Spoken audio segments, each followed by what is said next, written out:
Hello, hello, and welcome to this week's Everyday Inclusion and Belonging, where we talk about everything under the sun, diversity, equity, inclusion, and belonging related. Always our goal with the series is that y'all walk away with one good idea, or sometimes we just need a little bit of pick-me-up. This work is hard, it can be draining, so we hope the conversations can also just be refreshing. I'm really excited to be joined by Cornell Verdejas Woodson, who is with Headspace. What a timely conversation we are about to have, Cornell. Introduce yourself so that people know who you are, and then we're going to dig in. Yeah, hello everyone. My name is Cornell Verdejas Woodson. I am the director of diversity, equity, inclusion at Headspace, but also the founder of a boutique consulting firm called Brave Trainings as well. You know, Cornell, I think that you and I crossed paths at a conference a while back where we were both speaking. And I don't know, I think that we were kind of either. I think we may have been in a breakout room together.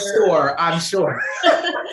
So I asked you this question before we started the conversation. How does a high school English teacher end up as director of DEI at Headspace? Lots of decisions and foresight to think about where I wanted to go. So, I've always been in diversity, equity, and inclusion. Even when I was teaching, I was helping to develop and lead professional development workshops for the teachers around what belonging looks like in the classroom. And how do we the diverse needs of our students who come from different backgrounds, but also have different, learning needs for that space. And so that bug really hit me very early on after I graduated college and was teaching 9th through 12th grade English in Atlanta, and just realizing where I was going to be able to get and have the most impact is what led me to tech. So I went from teaching in secondary education and then went to higher education, and then realized that tech is having so much of an impact on the world and on people. Yes. And that's where I need to be. It's interesting because we, when we're focused on the Everyday Inclusion app, that we're focused on healthcare, we're focused on banking, and we're focused on tech. Right. Obviously, we've got all kinds of different companies using it, but we know that if those three, the outsized impact that those three industries have on the world, right. And then education. I mean, I even think back, Cornell, and that this is probably a conversation for another time, but high school English, what are you even teaching? Yeah. Right. What are the works that are being, right, that we're exposing kids to, that have been, it's like, are we really still teaching that? So who gets to see themselves in that work, right? Yes, absolutely. Yes. Absolutely. So let's talk first. Well, let's talk first about what's happening in the world. Mm-hmm. And how what Headspace is doing is really meeting a moment. Yeah. Where we're talking about mental health, we're talking about wellness, we're talking about all of these mindfulness things that we didn't talk about before. Right. You and I are having this conversation, it'll live in perpetuity, but we're having this conversation right as the Olympics are happening. Right. Right. And we had, high profile athletes on two ends of the spectrum, right? You've got Tom Daley, who's a gay man in the stands knitting, yes. Right? Talking about that's his mindfulness, that's his calm, that's his, and then you have Simone Biles saying, I'm going to tap out here for a while because I physically can't do this because I mentally can't do this. Exactly. And it was interesting. My young adult daughter and I were just having a conversation about this yesterday, about how we are talking about this more than ever before. Thank goodness. Yes. Finally. And I feel like it's more the norm versus not to, right? All of this. Yeah. I think we're getting there. Yeah. Yeah. So talk about how Headspace is really helping in this conversation. Yeah, I think that Headspace is really helping people normalize what it means to take time for yourself.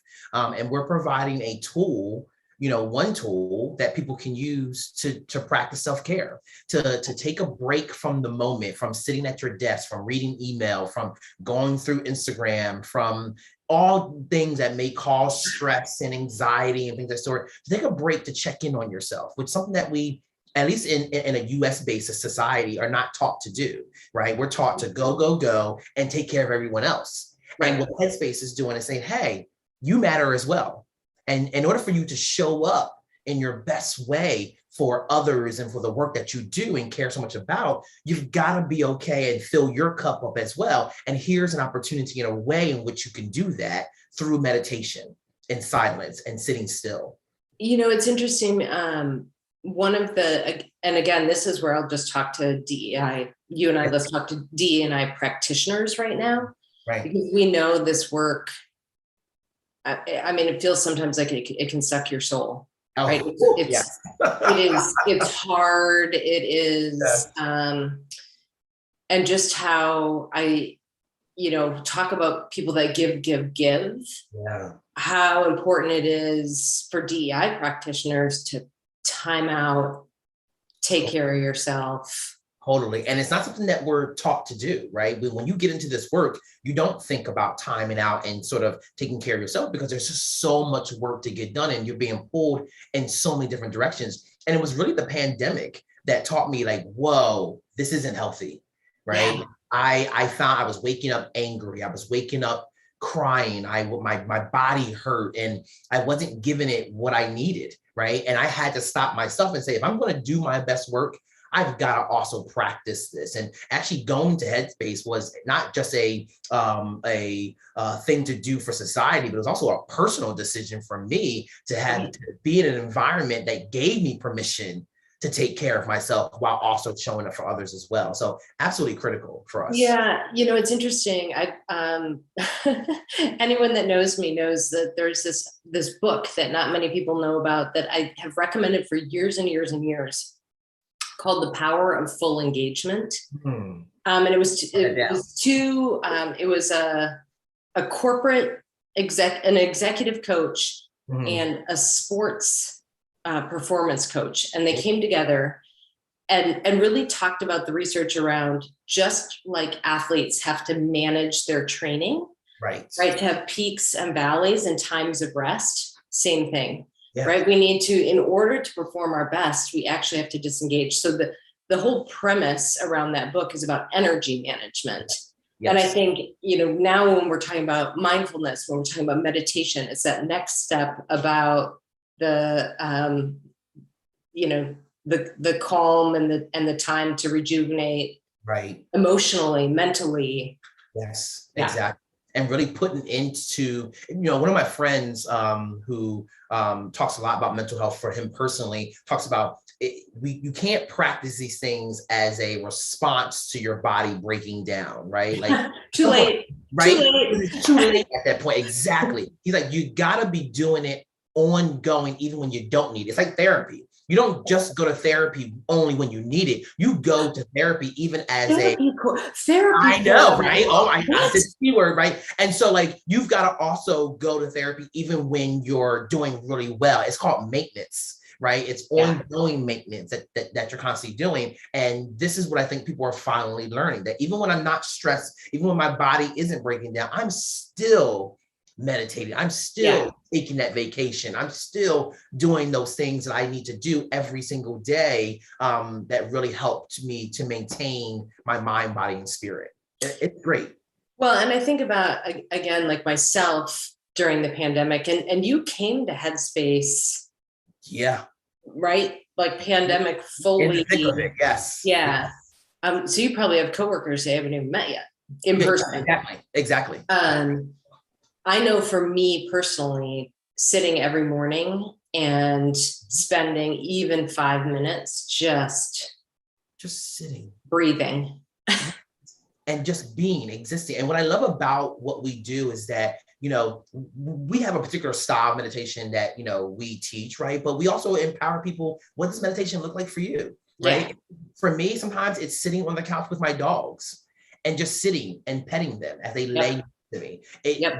We want a hot tub. during the pandemic. And so for me, it's getting into the hot tub, right, for 30 minutes and just sitting in the water and just relaxing. Like that's how I check in with myself, right? So finding what works for you is super critical.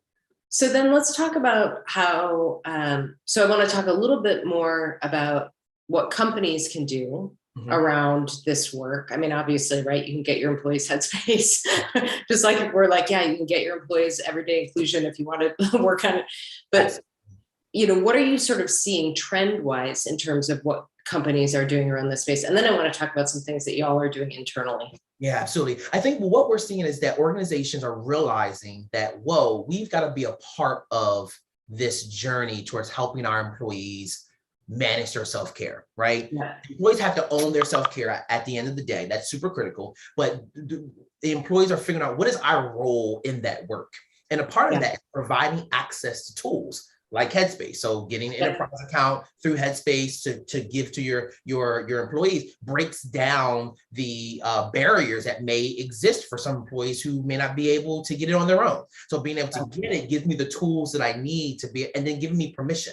I think the other thing that some companies are doing too is recognizing, some companies are doing every other Friday is a day off, or a no meeting Friday, and things that sort, or asking people, particularly managers, to be mindful of the number of meetings that you're in. Does that meeting need to be a meeting? Can it be an email? Can it be asynchronous, right? Using the virtual tools that we have to still get work done, but not bog people down by necessarily needing to be on camera.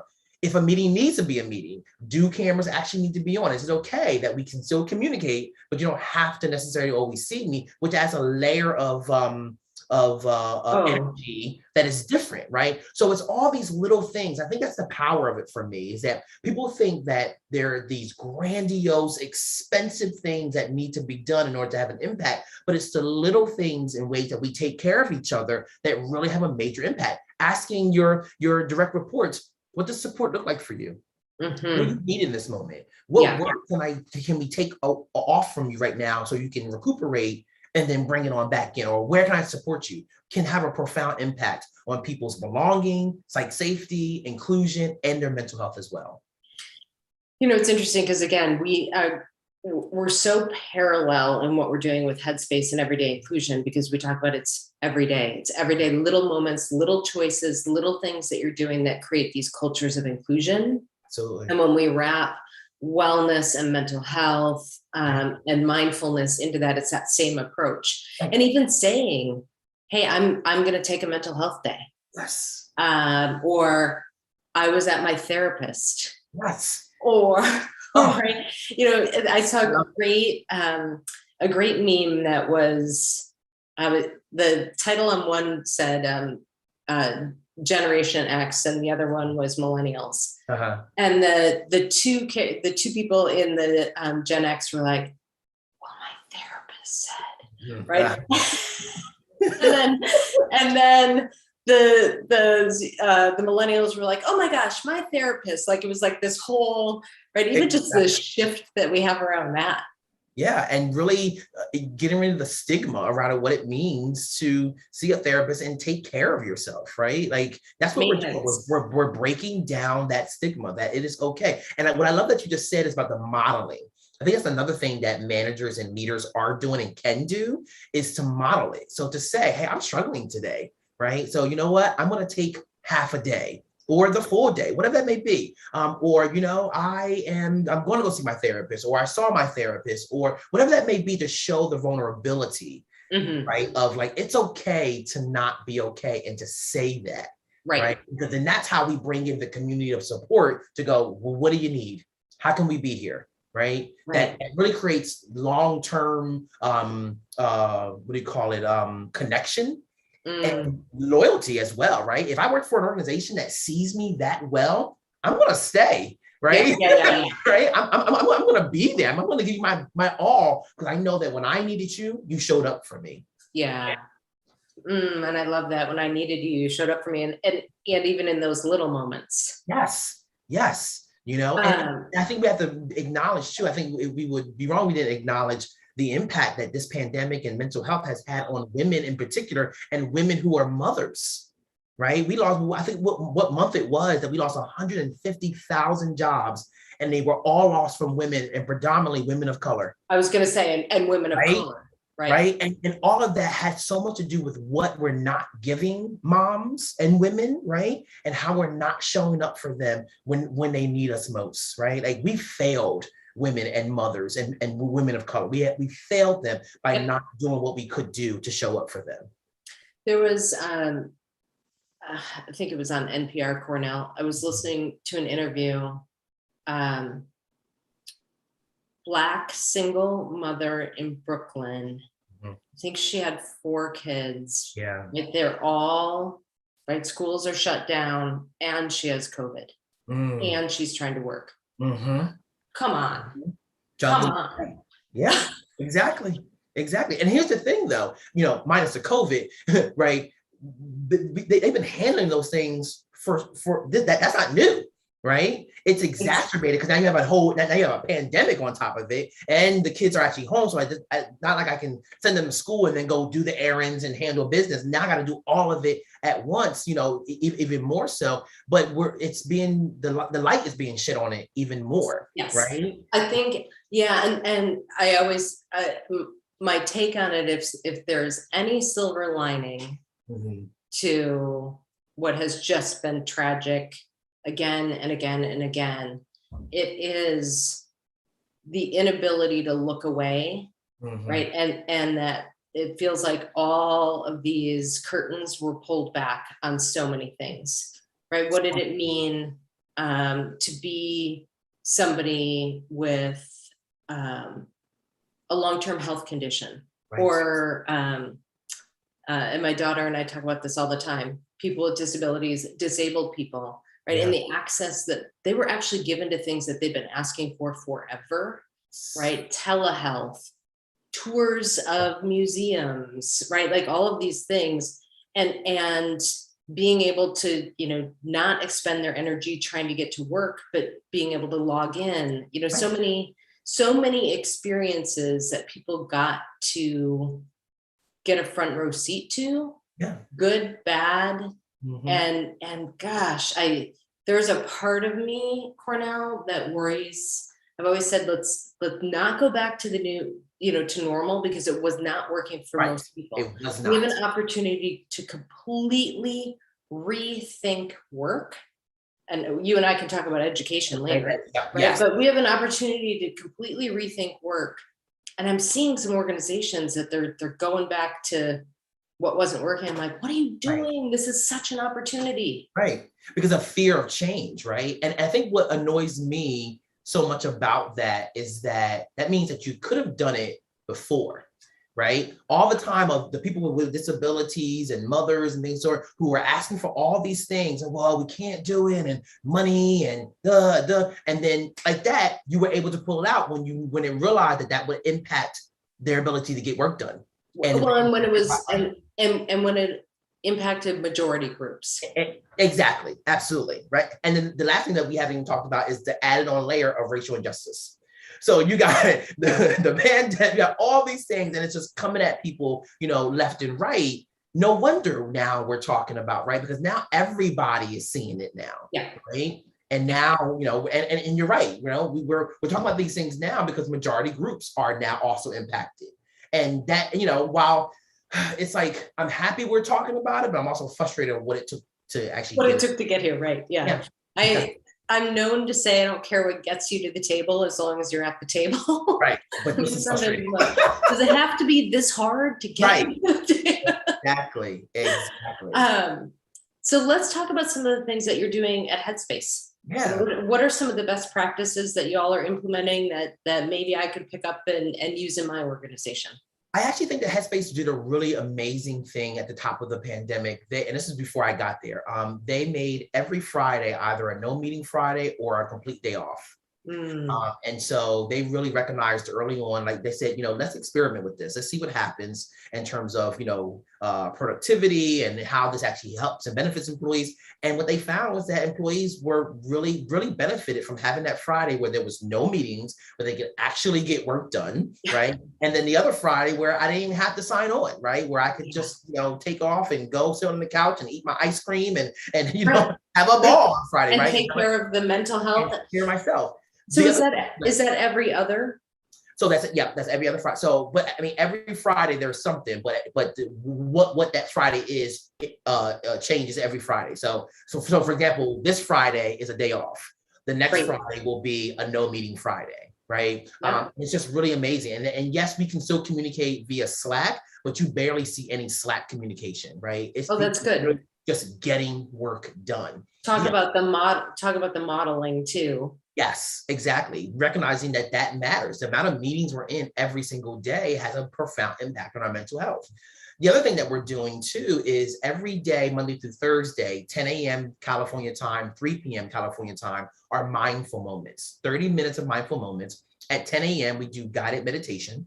And then at 3 p.m., it's up to you. Now, the guided meditation is optional. You don't have to show up for that. So Right. those 30 minutes are yours. Walk the dog, go get something to drink, go into your hot tub if you have one, right? Like whatever you want to do, those are your minutes. But they provide some kind of programming for you if you want to engage and come together as a group. So, those are just three things. And then the last thing that our SOT, our senior leadership team is really doing is really empowering people to say, hey, when meetings get added to your calendar, don't tell me what the purpose of this meeting is. You know how we put a meeting on people's calendar, there's no agenda. I don't know why I'm showing up. No one's articulated to me what the purpose of it. Ask that purpose and challenge back. Does this need to be a meeting, or could this just be an email conversation? And what is my role? And what is my role? Right. So yes, maybe it needs to be a meeting, but I might not need to be there. Exactly. If I'm just there for a need to know, you can send me an email on that. Exactly. Our CEO, CC, is just amazing with that. She's always like, do I need to be there? Like, I'm willing to be there, but just do I? I want to make sure my time is being used appropriately. Now, one of the things that I always challenge our SOT on is who gets to do that? Who gets to check, right? And to ask those questions, right? Because oftentimes women will not, people of color will not, people from historically excluded groups do not feel empowered. So it's not enough to just say that. Right. We got to also create and model it, right? To show that we really mean that. And if someone pushes back on us pushing back, what does accountability look like, right? That's super critical. Even, right, so unpacking the privilege of who's willing to ask that question, really making sure that space creative is so, and it's the small things like that. And then I wonder, conversely, I know one of the data points that's coming out, and no surprise, is who's not invited to meetings. Exactly. Oh yes, that's a whole. So really being thoughtful about who's being invited, but right, who maybe you're not thinking about. Boy, I'm inviting you because this is a development opportunity. Absolutely. This is an exposure opportunity. Absolutely. And the folks who tend to not get invited are the ones from historically excluded groups, women. People of color, the voices who are typically not at the table are the ones that are, is oftentimes where we make our biggest mistake. The things that we could have solved for had we included the right people and stopped just for a second to reflect on who's not at the table and whose voice isn't heard, and to engage them, which is why at Headspace we use the DAISY model, right? So who's driving, who's approving, who are the contributors, who needs to be informed, so we understand. So say that again and say it slowly. So DAISY. Right, I know. So it's DAISY, DACI. So D for driver, A for approver, C for who contributes, and then I for who just needs to be informed. So that way you're forced to stop for a second and flow through what role do people play and who are all the people that we need to involve in this initiative. And I think it really does help. Yeah, it's interesting. Meetings are what you can watch how a company runs meetings and get a pretty good sense for how inclusive they are and what their pipeline is going to look like. Yep, absolutely. because meetings are about influence, they're about exposure, they're about decision making, they're about, so who's in the room, who's not in the room, Mhm. how that meeting is run. Right. And, we say that it's Spanx, Mhm. not sexy, but highly effective, right? Mhm. That if you're running your meetings in an inclusive way, Yes. that's the everyday stuff Yeah. that the everyday inclusion or exclusion. Right. And we spend so much time in meetings. Yeah. And so I love that you're sort of that you got the model, right? So Yep. people can really check themselves. And then I can also push back. Right. And I wonder, what might be interesting to add to that, Cornell, is I might push back, adding to that conversation about I shouldn't be there, but here's somebody that I recommend that should. Absolutely. And that's advocacy, right? That's a whole nother level. And so one of the things that we're piloting at Headspace is a diversity advocacy program. Given what I realized that there are people who want to do and say things, but do not know how to do it in the moment, right? And I'm a team of one, right? On my team. So I need people who are across the business asking the questions and saying the things that I would be saying if I was in that meeting, but it's not possible for me to be there. So really helping and working personally with individuals to talk about how do you push back? How do you challenge? What are the kind of questions you should be asking so that eventually we just have a whole bunch of DEI professionals out there who are saying and doing those things. And I can focus on more strategic, and sort of global strategy things. Yeah, absolutely. Truly, like that's why we created the app, right? Yep, So it's exactly. you want to be a part of this. You want to know what words to use. You want to know how to have that tough conversation. Yeah. Here it is, right? Because Exactly. you can't be everywhere. Right. Oh, I knew this was going to be such a good conversation. Yes, likewise. I want you to leave me with one last truth bomb. Yeah. The truth bomb that I would drop here is that people think that they have to solve the problem and eradicate it tomorrow. And I think what they don't realize is that locus of control is so critical. In Teach for America, we talk about locus of control. What can I do right now in this moment to show that I am serious about my words, right? And that there's a difference between caring and readiness, right? Caring is like, yes, I deeply have an emotion around, that I care about this. It matters to me. That's a verbal thing, right? But the readiness for me is about action. And that's what historically excluded groups want to see. They want to hear the words, but they want to see the follow-up of the action. And the action can start with what is in my locus of control? What are the small things I can do right now to make a positive impact? It doesn't need to be the Harvard research $1 million initiative that changes the world. It's the small things that we were taught to do for each other since birth that really have a major impact. Yeah, and so the everyday actions. Absolutely. We say, oh my gosh, and I'm forgetting her name right now. Yeah. She was on LinkedIn Live. I'll make sure I put it in the notes. And I have lifted this from her. Her daughter was in second grade at the time, and Frozen 2 had just come out. And there's a song in Frozen 2 that part of the lyrics are "Do the next right thing." I love that. And we talked about that. And that's, when people are saying, I don't know what to do, or well, it's like, just do the next right thing. Yeah. Right. Do the next, apologize, move on if you misgender somebody. Yeah. Be an ally and stop somebody from interrupting, just all those little, and just do the next right thing and stay in motion. Keep doing it, keep modeling it, because you never know who's watching and who will also end up doing the same thing. Absolutely. Yeah. Oh, Cornell, thank you so much for joining us. Thank you for having me. It's such an honor to be invited to do this. Thank you. Yeah. Cheers, everybody. We'll see you next week. Get out there and do the next right thing. Bye.